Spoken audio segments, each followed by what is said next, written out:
Hi guys! Welcome back again sa aming channel and welcome naman para sa mga baguhan dito sa aming channel. If you haven't subscribed in our channel guys, please do consider subscribing. Please do like our video and share to your friends. Do comment down below of course para sa mga katanungan nyo. And don't forget also guys, like our page on Facebook. Again, dito nyo ako makontak kung meron pa kayong mga ilang katanungan dito sa aming yard guys. So yan guys, magandang umaga muli sa inyo. So another video na naman tayo ngayon. And actually, napaka-gloomy ng panahon din talaga guys. Ayan no. As you can see, ang pangit-pangit din talaga ng panahon. Pero, nagligo kami ng mga alaga namin guys. Yung mga malalaki lang din naman. Kasi, nung nakaraan, hindi namin sila naubos na maligo. Kasi nga, nagpapagawa nga kami ng mga ilang breeding pen dito sa aming yard. Ayun guys, oh. Napakagaganda na. So, sa ngayon guys, ayan, nagligo na muna kami ni partner. And, tatalakayin natin mamaya nga pala yung tungkol sa ating video for today. Kung kailan ba yung pinaka-peak ng mga babae na mga itlog. So, yung i-share ko sa inyo mamaya guys is based on our experience lang guys and yung mga observation din namin dito sa aming mga alaga na babae. Tsaka, of course, doon na rin sa ating mga stag or sa mga lalaki natin na mga manok. Ayun guys, tingnan na muna natin si partner sa likod kasi nagliligo nga siya. And actually, talagang hinahabol namin yung init sana. Pero ayan, gloomy na naman ulit. Pero actually, kanina umulan, tapos nawala. Tapos ngayon, medyo mainit-init. Ayan, tapos gloomy ulit. So, hindi natin maintindihan. Pero, ayun, punta na muna tayo doon kay partner ko ano nga ba yung ginagawa niya.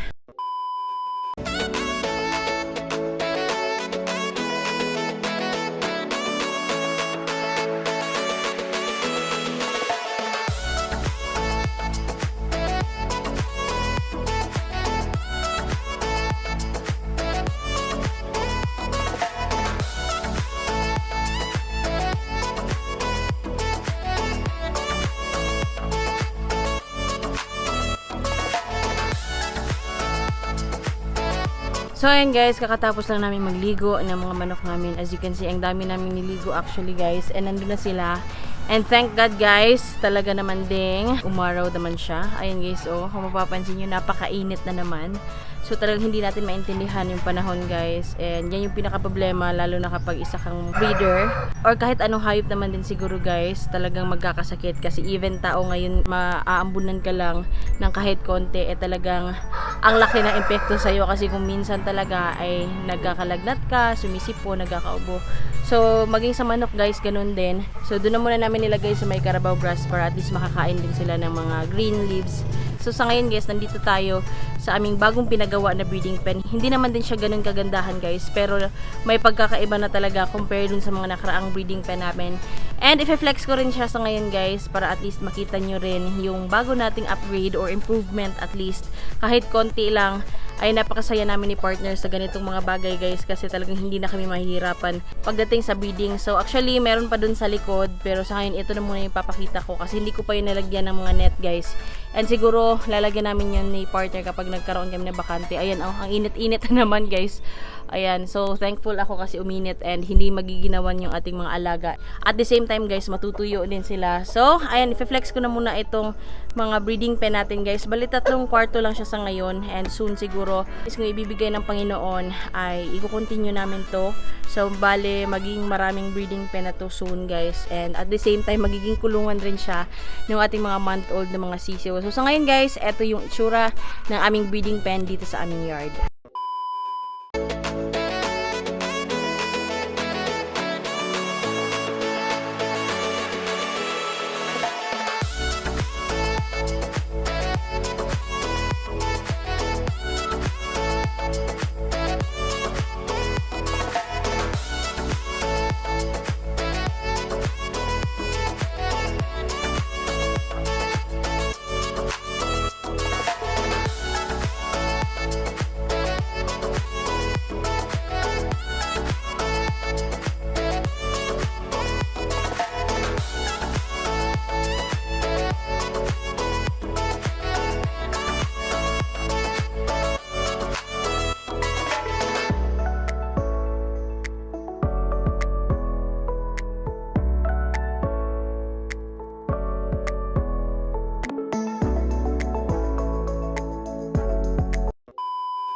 So, ayan guys, bali nandito ako sa loob ng aming brooder guys, as you can see. And pasensya na nga pala, hindi pa kami nakapaglinis dito. Sa ngayon, ito yung ating breeding pen nga pala guys. Kung matatandaan nyo, ito yung nilagyan ko lang ng net nung nakaraan. And sa ngayon guys, talagang pinadivide ni partner. And bali, ginawa siyang tatlo. Ito yung first gate. Pasensya na, medyo against the light tayo. Ito yung second. Ay naka-open, and ayun naman yung third guys. So bali tatlo talaga siya guys na pintuan para hindi nga kami mahirapan lalo na sa pag-breeding. Kasi kung napapansin niyo din, kaya din kung minsan nasasabi namin na wala kaming available na ganitong bloodline. Well actually nung mga nakaraan talagang nag-on molt yung mga alaga namin or mga breeders namin dito. Kung kaya hindi kami nakapag-breed. So kung meron tayong Gohan, meron tayong Tako, Tanaka, and kung ano pa mang bloodline guys na meron tayo dito sa yard ay hindi talaga tayo mahihirapan kinalaunan. So eto nga yung mga ilan sa nangyari guys the past few days, and 2 araw ata ako hindi nakapag-upload kasi talagang tutok kami dito guys sa paggawa ng mga breeding pen. So ito yung first cage guys na sinasabi ko sa inyo na kay Goki. Ayan, bali ito yung kanilang cage guys. Actually napakalaki ng breeding pen na to. For me guys, hindi ko kasi alam yung standard size. Siguro i-research ko na yan para hindi rin ako magkamali sa inyo habang sinasabi ko. So sa ngayon guys, ayan yung breeding pen nila Goki. Ayan. Tapos yung dito naman sa kabila guys, actually nakapaglagay na rin ako ng paitlugan. Kaninang umaga ko lang din yan nilagay. Bali galon yan siya guys. Tapos hinati guys kung kaya ayan. Tapos nalagyan ko na rin yan ng sako. Pero mas maganda guys, tela talaga para hindi mag-slide yung mga itlog. So ito rin yung breeding pen sa pangalawa guys. Ayan yung itsura niya guys dito. And of course naglagay kami ng yero guys para iwas away dun sa mga alaga namin. Kasi katulad niyan, may broadcock doon, tapos dito meron din. May chance talaga guys na mag-away sila. So, yung kanilang patuga naman is nilagay namin na nakaslant. Actually, ang plano talaga namin una is dyan hanggang dito. Pero sabi ko, mas maganda na dyan lang kasi pag ganun, pa-straight siya. Tapos pa-straight yung ulit yung sa kabila. Eh may chance na dito sila magkita. So useless yung nilagay natin na yero dito. Wherein magkikita naman din sila dyan sa ibabaw. Kaya napag-decidean talaga namin guys na islant na lang. Tulad nung kanila Goki guys, nakaslant din doon. So hindi sila magkikita dito. So nakaslant. Tapos etong isa naman, ayun nakaslant din siya guys para hindi nga din talaga sila magkita. So ayun lang guys yung itsura ng breeding pen.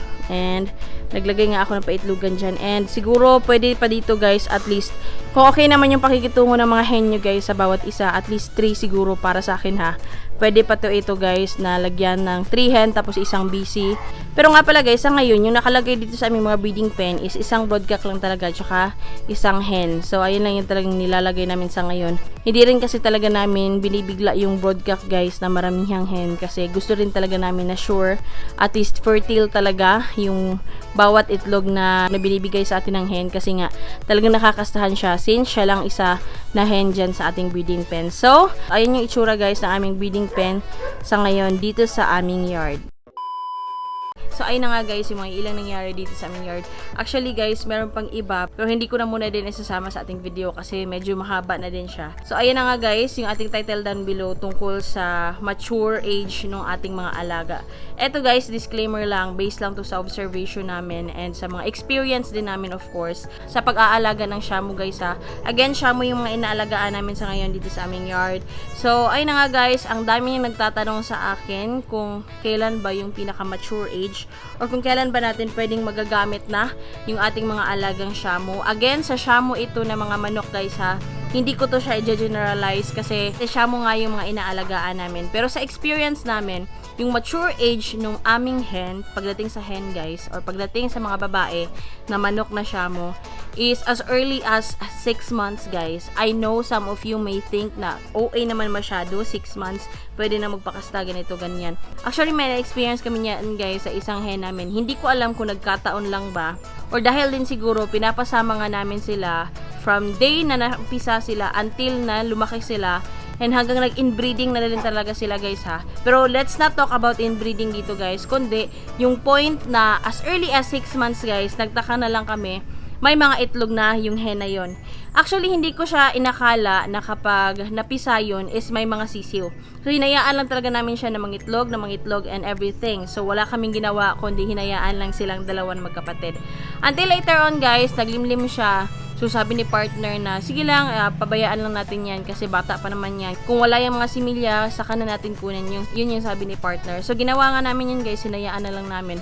So dumating nga yung ika-21 days guys, or the day na narinig na talaga namin yung mga sisiw na pumipiyak sa likod ng bahay namin. Doon namin nasabi, as early as 6 months old guys, pwede na palang mangitlog or magpakasta yung mga inahin or yung mga babae natin na manok. Sa stag naman guys, ay masasabi kong ganun din. Pero hindi ko rin siya masusure kung talagang pagdating sa purity or pagdating sa fertilization ng mga eggs nila, ay talagang lahat is fertile. Kasi ang nangyari nga dun sa manok na yun guys, ay bali 2 lang siguro or 3 na sisiw ang napisa out of napakarami niyang itlog guys. Siguro out of 10. Pero yun nga, nasabi ko nga sa inyo, as early as 6 months, nagpapakasat na sila or nangingitlog na yung hen. Sa stag naman natin guys, or sa lalaki na manok, ay kumakasta sila, yes, pero hindi natin masusure kung talaga bang puro na yung kanyang similya na maaaring ibigay dun sa hen na siyang magbibigay ng similya or ng mga sisiw later on dun sa egg ng ating mga hen. Pinaka-early na yan guys, wag nyo ako sabihang OA, pero na-experience namin yan guys, or naobserbahan namin yan dun nga sa pinabayaan lang naming manok, and hindi namin alam,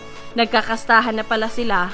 So, ayun nga yung nangyari. May mga ilan na nagtatanong nga pala sa amin, nasa 1 taon na or 10 months old na yung mga alaga nila, ay hindi pa daw nagpapakasta, hindi pa nangingitlog. Actually, napakadaming factor niyan guys. Isa na rin yung katabaan. Kasi kung minsan, dahil sa katabaan nila, yung iba niyan is talagang nangingitlog lang ng nangingitlog. Tapos hindi sila nagpapakasta kasi nga, dahil lang yun sa katabaan nila. Kung kaya guys, yun yung ginagawa namin, nagpapadiet kami pagdating sa mga hen tsaka sa broodcock namin. Pilitin nyo talaga siya guys na makastahan ng lalaki, kasi sa napansin namin sa mga alaga namin na ganun dito sa aming yard, ay later on, nagpapakasta na sila nang sila na lang dun sa ating broodcock. So ayun lang yung ginagawa namin guys kapag hindi pa talaga sila nangingitlog, tapos napakahabang panahon na diet, at the same time guys, pinapakasta namin or pinahandbreed namin yung aming hen dun sa aming broodcock.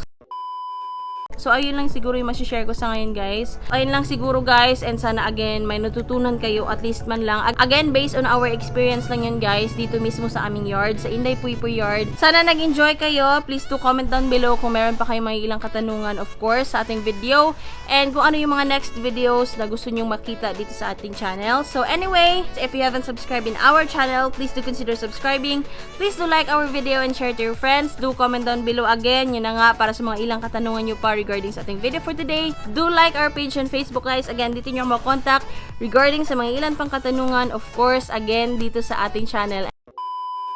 So ayan guys, may ipapa-shoutout nga pala si Poypoy guys. Shoutout nga po pala sa aming subscriber dyan na taga Bacolod, mga Sabilio clan, Sabilio family, at saka mga De La Cruz family. Shoutout sa inyo guys, salamat sa panonood.